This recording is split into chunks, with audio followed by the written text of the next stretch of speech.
एक रात पूजा अपने कमरे में सो रही थी। तभी उसे एहसास हुआ कि किसी ने उसको छुआ है और उसके बगल में आकर लेट गया है। पूजा ने जैसे ही अपनी आँख खोली तो कमरे में अंधेरा देखकर परेशान हो गई। लेकिन जो आदमी पूजा के बगल में लेटा हुआ था वो पूजा को अजीब तरह से छूने लगा। पहले तो पूजा को लगा कि कहीं उसका बॉयफ्रेंड तो नहीं है, इसलिए पूजा ने अपने बॉयफ्रेंड को आवाज़ लगाकर बात करने की कोशिश की। लेकिन जब पूजा को उसकी तरफ से कोई जवाब नहीं मिला तो पूजा थोड़ी परेशान हो गई। वह अपने आप को छुड़ाने की कोशिश करने लगी, लेकिन वह आदमी पूजा को बिल्कुल भी छोड़ नहीं रहा था।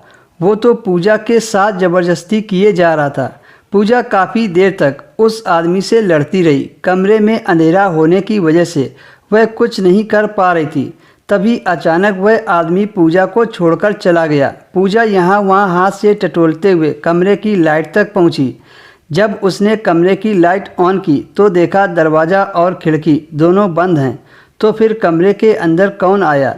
पूजा एकदम से डर गई। डर की वजह से अपने बॉयफ्रेंड को फ़ोन लगाती है।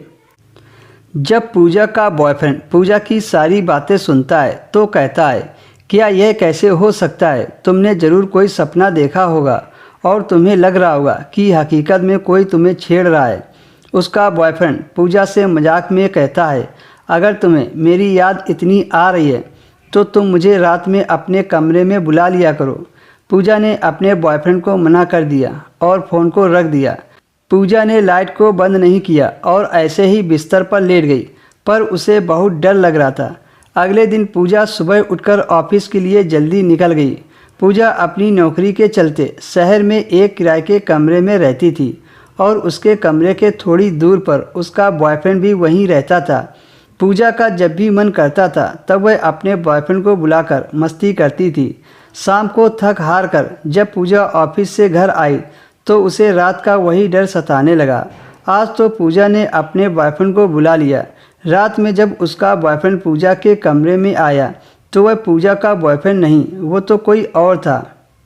पूजा उसे नहीं जानती थी। कमरे में आते ही उसने अंदर से कुंडी लगा ली और पूजा के साथ मस्ती करने लगा। पूजा ने उसे बहुत रोका पर उसने पूजा की एक न सुनी और पूजा के तन बदन को थका दिया।